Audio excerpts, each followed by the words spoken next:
श्रीमहालक्ष्मी स्तोत्रम्। सर्वसौभाग्यरूपा त्वं सर्वसम्पत्स्वरूपिणी, सर्वकल्याणरूपा त्वं महालक्ष्मी नमोऽस्तु ते। जनश्रीस्त्वं वनश्रीस्त्वं मङ्गलश्रीः स्वभावतः, ब्रह्मश्रीश्च मोक्षश्रीश्च महालक्ष्मी नमोऽस्तु ते। शान्तिस्तुष्टिस्तथा पुष्टिर्मेधा कीर्तिश्च सन्मतिः, देवी सम्पत्स्वरूपा त्वं महालक्ष्मी नमोऽस्तु ते। मोक्षसाधनसम्पत्ति रायुरारोग्यसंसृतिः, सर्वैश्वर्यस्वरूपा त्वं महालक्ष्मी नमोऽस्तु ते।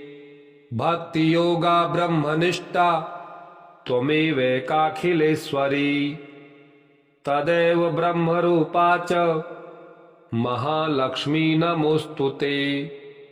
सच्चिदानन्दरूपा त्वं जगन्माता जगत्पिता, विष्णुब्रह्ममहेशाश्च महालक्ष्मी नमोऽस्तु ते।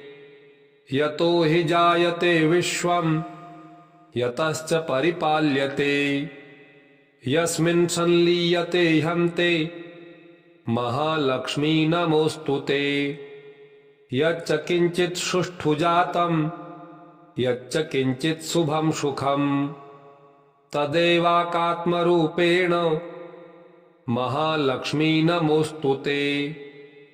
वेदस्मृतिः सदाचार आत्मतुष्टिर्गुरोः कृपा, सर्वोपायस्वरूपा त्वं महालक्ष्मी नमोऽस्तु ते।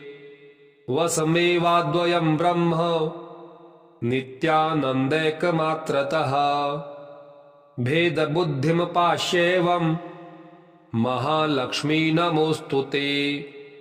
सर्वसौभाग्यरूपा त्वं सर्वसम्पत्स्वरूपिणी, सर्वकल्याणरूपा त्वं महालक्ष्मी नमोऽस्तु ते। जनश्रीस्त्वं वनश्रीस्त्वं मङ्गलश्रीः स्वभावतः, ब्रह्मश्रीश्च मोक्षश्रीश्च महालक्ष्मी नमोऽस्तु ते। शान्तिस्तुष्टिस्तथा पुष्टिर्मेधा कीर्तिश्च सन्मतिः, देवी सम्पत्स्वरूपा त्वं महालक्ष्मी नमोऽस्तु ते। मोक्षसाधनसम्पत्ति रायुरारोग्यसंसृतिः, सर्वैश्वर्यस्वरूपा त्वं महालक्ष्मी नमोऽस्तु ते। भक्तियोगा ब्रह्मनिष्ठा त्वमेवैकाखिलेश्वरी, तदेव ब्रह्मरूपा च महालक्ष्मी नमोऽस्तु ते। सच्चिदानन्दरूपा त्वं जगन्माता जगत्पिता, विष्णुब्रह्ममहेशाश्च महालक्ष्मी नमोऽस्तु ते। यतो हि जायते विश्वं यतश्च परिपाल्यते, यस्मिन् संलीयते हन्ते महालक्ष्मी नमोऽस्तु ते। यच्च किञ्चित् सुष्ठु जातं यच्च किञ्चित् शुभं सुखं, तदेवाकात्मरूपेण महालक्ष्मी नमोऽस्तु ते। वेदस्मृतिः सदाचार आत्मतुष्टिर्गुरोः कृपा, सर्वोपायस्वरूपा त्वं महालक्ष्मी नमोऽस्तु ते। वसमेवाद्वयं ब्रह्म नित्यानन्दैकमात्रतः, भेदबुद्धिमपास्येवं महालक्ष्मी नमोऽस्तु ते।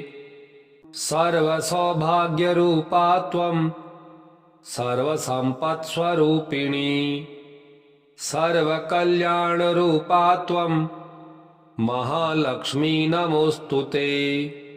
जनश्रीस्त्वं वनश्रीस्त्वं मङ्गलश्रीः स्वभावतः, ब्रह्मश्रीश्च मोक्षश्रीश्च महालक्ष्मी नमोस्तुते। शान्तिस्तुष्टिस्तथा पुष्टिर्मेधा कीर्तिश्च सन्मतिः। देवी सम्पत्स्वरूपा त्वं महालक्ष्मी नमोस्तुते। मोक्षसाधन संपत्ति रायुरारोग्य संसृतिः। सर्वैश्वर्य स्वरूपा त्वं महालक्ष्मी नमोस्तुते। भक्ति योगा ब्रह्मनिष्ठा त्वमेवैकाखिलेश्वरी। तदेव ब्रह्मरूपा च महालक्ष्मी नमोस्तुते। सच्चिदानन्दरूपा त्वं जगन्माता जगत्पिता। विष्णु ब्रह्म महेशाश्च महालक्ष्मी नमोस्तुते। यतो हि जायते विश्वं यतश्च परिपाल्यते। यस्मिन् संलीयते हन्ते महालक्ष्मी नमोस्तुते। यच्च किञ्चित् सुष्ठु जातं यच्च किञ्चित् शुभं सुखं तदेवाकात्मरूपेण महालक्ष्मी नमोस्तुते। वेदस्मृतिः सदाचार आत्मतुष्टिर्गुरोः कृपा। सर्वोपायस्वरूपा त्वं महालक्ष्मी नमोस्तुते। वसमेवाद्वयं ब्रह्म नित्यानन्दैकमात्रतः। भेदबुद्धिमपास्येवं महालक्ष्मी नमोस्तुते। सर्वसौभाग्यरूपा त्वं सर्वसम्पत्स्वरूपिणी। सर्वकल्याणरूपा त्वं महालक्ष्मी नमोस्तुते। जनश्रीस्त्वं वनश्रीस्त्वं मङ्गलश्रीः स्वभावतः। ब्रह्मश्रीश्च मोक्षश्रीश्च महालक्ष्मी नमोस्तुते। शान्तिस्तुष्टिस्तथा पुष्टिर्मेधा कीर्तिश्च सन्मतिः। देवी सम्पत्स्वरूपा त्वं महालक्ष्मी नमोस्तुते। मोक्षसाधन संपत्ति रायुरारोग्य संसृतिः। सर्वैश्वर्य स्वरूपा त्वं महालक्ष्मी नमोस्तुते। भक्ति योगा ब्रह्मनिष्ठा त्वमेवैकाखिलेश्वरी। तदेव ब्रह्मरूपा च महालक्ष्मी नमोस्तुते। सच्चिदानन्दरूपा त्वं जगन्माता जगत्पिता। विष्णु ब्रह्म महेशाश्च महालक्ष्मी नमोस्तुते। यतो हि जायते विश्वं यतश्च परिपाल्यते। यस्मिन् संलीयते हन्ते महालक्ष्मी नमोस्तुते। यच्च किञ्चित् सुष्ठु जातं यच्च किञ्चित् शुभं सुखं तदेवाकात्मरूपेण महालक्ष्मी नमोस्तुते। वेदस्मृतिः सदाचार आत्मतुष्टिर्गुरोः कृपा। सर्वोपायस्वरूपा त्वं महालक्ष्मी नमोस्तुते। वसमेवाद्वयं ब्रह्म नित्यानन्दैकमात्रतः। भेदबुद्धिमपास्येवं महालक्ष्मी नमोस्तुते। सर्वसौभाग्यरूपा त्वं सर्वसम्पत्स्वरूपिणी। सर्वकल्याणरूपा त्वं महालक्ष्मी नमोस्तुते। जनश्रीस्त्वं वनश्रीस्त्वं मङ्गलश्रीः स्वभावतः। ब्रह्मश्रीश्च मोक्षश्रीश्च महालक्ष्मी नमोस्तुते। शान्तिस्तुष्टिस्तथा पुष्टिर्मेधा कीर्तिश्च सन्मतिः। देवी सम्पत्स्वरूपा त्वं महालक्ष्मी नमोस्तुते।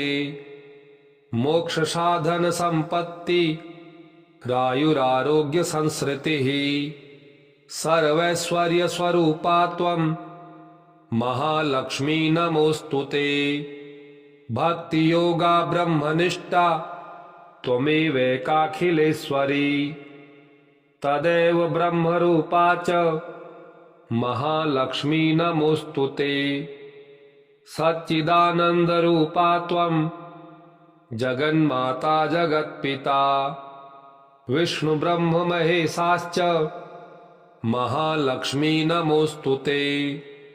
यतो हि जायते विश्वं यतश्च परिपाल्यते। यस्मिन् संलीयते हन्ते महालक्ष्मी नमोस्तुते। यच्च किञ्चित् सुष्ठु जातं यच्च किञ्चित् शुभं सुखं तदेवाकात्मरूपेण महालक्ष्मी नमोस्तुते। वेदस्मृतिः सदाचार आत्मतुष्टिर्गुरोः कृपा। सर्वोपायस्वरूपा त्वं महालक्ष्मी नमोस्तुते। वसमेवाद्वयं ब्रह्म नित्यानन्दैकमात्रतः। भेदबुद्धिमपास्येवं महालक्ष्मी नमोस्तुते। सर्वसौभाग्यरूपा त्वं सर्वसम्पत्स्वरूपिणी। सर्वकल्याणरूपा त्वं महालक्ष्मी नमोस्तुते। जनश्रीस्त्वं वनश्रीस्त्वं मङ्गलश्रीः स्वभावतः। ब्रह्मश्रीश्च मोक्षश्रीश्च महालक्ष्मी नमोस्तुते। शान्तिस्तुष्टिस्तथा पुष्टिर्मेधा कीर्तिश्च सन्मतिः। देवी सम्पत्स्वरूपा त्वं महालक्ष्मी नमोस्तुते। मोक्षसाधनसम्पत्ति रायुरारोग्यसंसृतिः। सर्वैश्वर्यस्वरूपा त्वं महालक्ष्मी नमोस्तुते। भक्तियोगा ब्रह्मनिष्ठा त्वमेवैकाखिलेश्वरी। तदेव ब्रह्मरूपा च महालक्ष्मी नमोस्तुते। सच्चिदानन्दरूपा त्वं जगन्माता जगत्पिता। विष्णुब्रह्ममहेशाश्च महालक्ष्मी नमोस्तुते।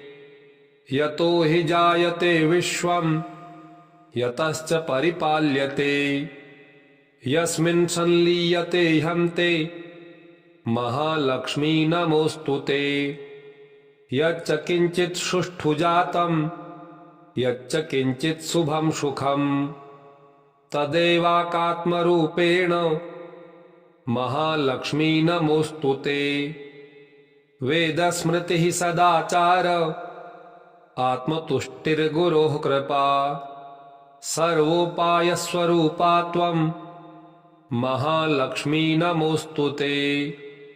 वसमेवाद्वयं ब्रह्म नित्यानन्दैकमात्रतः। भेदबुद्धिमपास्येवं महालक्ष्मी नमोस्तुते। सर्वसौभाग्यरूपा त्वं सर्वसम्पत्स्वरूपिणी। सर्वकल्याणरूपा त्वं महालक्ष्मी नमोस्तुते। जनश्रीस्त्वं वनश्रीस्त्वं मङ्गलश्रीः स्वभावतः। ब्रह्मश्रीश्च मोक्षश्रीश्च महालक्ष्मी नमोस्तुते। शान्तिस्तुष्टिस्तथा पुष्टिर्मेधा कीर्तिश्च सन्मतिः। देवी सम्पत्स्वरूपा त्वं महालक्ष्मी नमोस्तुते। मोक्षसाधनसम्पत्ति रायुरारोग्यसंसृतिः। सर्वैश्वर्यस्वरूपा त्वं महालक्ष्मी नमोस्तुते। भक्तियोगा ब्रह्मनिष्ठा त्वमेवैकाखिलेश्वरी। तदेव ब्रह्मरूपा च महालक्ष्मी नमोस्तुते। सच्चिदानन्दरूपा त्वं जगन्माता जगत्पिता। विष्णुब्रह्ममहेशाश्च महालक्ष्मी नमोस्तुते। यतो हि जायते विश्वं यतश्च परिपाल्यते, यस्मिन् संलीयते हन्ते महालक्ष्मी नमोस्तुते। यच्च किंचित् सुष्ठु जातं यच्च किंचित् शुभं सुखं तदेवाकात्मरूपेण महालक्ष्मी नमोस्तुते। वेदस्मृतिः सदाचार आत्मतुष्टिर्गुरोः कृपा, सर्वोपायस्वरूपा त्वं महालक्ष्मी नमोस्तुते। वसमेवाद्वयं ब्रह्म नित्यानन्दैकमात्रतः, भेदबुद्धिमपास्येवं महालक्ष्मी नमोस्तुते। सर्वसौभाग्यरूपा त्वं सर्वसम्पत्स्वरूपिणी, सर्वकल्याणरूपा त्वं महालक्ष्मी नमोस्तुते। जनश्रीस्त्वं वनश्रीस्त्वं मंगलश्रीः स्वभावतः, ब्रह्मश्रीश्च मोक्षश्रीश्च महालक्ष्मी नमोस्तुते। शान्तिस्तुष्टिस्तथा पुष्टिर्मेधा कीर्तिश्च सन्मतिः, देवी सम्पत्स्वरूपा त्वं महालक्ष्मी नमोस्तुते। मोक्षसाधन संपत्ति रायुरारोग्य संसृतिः, सर्वैश्वर्यस्वरूपा त्वं महालक्ष्मी नमोस्तुते। भक्तियोगा ब्रह्मनिष्ठा त्वमेवैकाखिलेश्वरी, तदेव ब्रह्मरूपा च महालक्ष्मी नमोस्तुते। सच्चिदानन्दरूपा त्वं जगन्माता जगत्पिता, विष्णु ब्रह्म महेशाश्च महालक्ष्मी नमोस्तुते। यतो हि जायते विश्वं यतश्च परिपाल्यते, यस्मिन् संलीयते हन्ते महालक्ष्मी नमोस्तुते। यच्च किंचित् सुष्ठु जातं यच्च किंचित् शुभं सुखं तदेवाकात्मरूपेण महालक्ष्मी नमोस्तुते। वेदस्मृतिः सदाचार आत्मतुष्टिर्गुरोः कृपा, सर्वोपायस्वरूपा त्वं महालक्ष्मी नमोस्तुते। वसमेवाद्वयं ब्रह्म नित्यानन्दैकमात्रतः, भेदबुद्धिमपास्येवं महालक्ष्मी नमोस्तुते। सर्वसौभाग्यरूपा त्वं सर्वसम्पत्स्वरूपिणी, सर्वकल्याणरूपा त्वं महालक्ष्मी नमोस्तुते। जनश्रीस्त्वं वनश्रीस्त्वं मंगलश्रीः स्वभावतः, ब्रह्मश्रीश्च मोक्षश्रीश्च महालक्ष्मी नमोस्तुते। शान्तिस्तुष्टिस्तथा पुष्टिर्मेधा कीर्तिश्च सन्मतिः, देवी सम्पत्स्वरूपा त्वं महालक्ष्मी नमोस्तुते। मोक्षसाधन संपत्ति रायुरारोग्य संसृतिः, सर्वैश्वर्यस्वरूपा त्वं महालक्ष्मी नमोस्तुते। भक्तियोगा ब्रह्मनिष्ठा त्वमेवैकाखिलेश्वरी, तदेव ब्रह्मरूपा च महालक्ष्मी नमोस्तुते। सच्चिदानन्दरूपा त्वं जगन्माता जगत्पिता, विष्णु ब्रह्म महेशाश्च महालक्ष्मी नमोस्तुते। यतो हि जायते विश्वं यतश्च परिपाल्यते, यस्मिन् संलीयते हन्ते महालक्ष्मी नमोस्तुते। यच्च किंचित् सुष्ठु जातं यच्च किंचित् शुभं सुखं तदेवाकात्मरूपेण महालक्ष्मी नमोस्तुते। वेदस्मृतिः सदाचार आत्मतुष्टिर्गुरोः कृपा। सर्वोपायस्वरूपा त्वं महालक्ष्मी नमोस्तुते। वसमेवाद्वयं ब्रह्म नित्यानन्दैकमात्रतः। भेदबुद्धिमपास्येवं महालक्ष्मी नमोस्तुते। सर्वसौभाग्यरूपा त्वं सर्वसम्पत्स्वरूपिणी। सर्वकल्याणरूपा त्वं महालक्ष्मी नमोस्तुते। जनश्रीस्त्वं वनश्रीस्त्वं मङ्गलश्रीः स्वभावतः। ब्रह्मश्रीश्च मोक्षश्रीश्च महालक्ष्मी नमोस्तुते। शान्तिस्तुष्टिस्तथा पुष्टिर्मेधा कीर्तिश्च सन्मतिः। देवी सम्पत्स्वरूपा त्वं महालक्ष्मी नमोस्तुते। मोक्षसाधनसम्पत्ति रायुरारोग्यसंसृतिः। सर्वैश्वर्यस्वरूपा त्वं महालक्ष्मी नमोस्तुते। भक्तियोगा ब्रह्मनिष्ठा त्वमेवैकाखिलेश्वरी। तदेव ब्रह्मरूपा च महालक्ष्मी नमोस्तुते। सच्चिदानन्दरूपा त्वं जगन्माता जगत्पिता। विष्णुब्रह्ममहेशाश्च महालक्ष्मी नमोस्तुते। यतो हि जायते विश्वं यतश्च परिपाल्यते। यस्मिन् संलीयते हन्ते महालक्ष्मी नमोस्तुते। यच्च किञ्चित् सुष्ठु जातं यच्च किञ्चित् शुभं सुखं तदेवाकात्मरूपेण महालक्ष्मी नमोस्तुते। वेदस्मृतिः सदाचार आत्मतुष्टिर्गुरोः कृपा। सर्वोपायस्वरूपा त्वं महालक्ष्मी नमोस्तुते।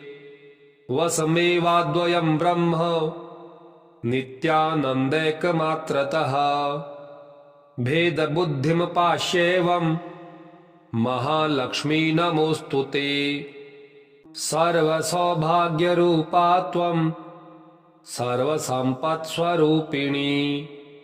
सर्वकल्याणरूपा त्वं महालक्ष्मी नमोस्तुते। जनश्रीस्त्वं वनश्रीस्त्वं मङ्गलश्रीः स्वभावतः। ब्रह्मश्रीश्च मोक्षश्रीश्च महालक्ष्मी नमोस्तुते। शान्तिस्तुष्टिस्तथा पुष्टिर्मेधा कीर्तिश्च सन्मतिः। देवी सम्पत्स्वरूपा त्वं महालक्ष्मी नमोस्तुते। मोक्षसाधनसम्पत्ति रायुरारोग्यसंसृतिः। सर्वैश्वर्यस्वरूपा त्वं महालक्ष्मी नमोस्तुते। भक्तियोगा ब्रह्मनिष्ठा त्वमेवैकाखिलेश्वरी। तदेव ब्रह्मरूपा च महालक्ष्मी नमोस्तुते। सच्चिदानन्दरूपा त्वं जगन्माता जगत्पिता। विष्णुब्रह्ममहेशाश्च महालक्ष्मी नमोस्तुते। यतो हि जायते विश्वं यतश्च परिपाल्यते। यस्मिन् संलीयते हन्ते महालक्ष्मी नमोस्तुते।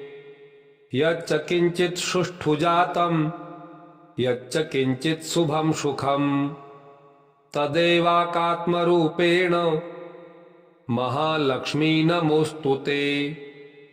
वेदस्मृतिः सदाचार आत्मतुष्टिर्गुरोः कृपा।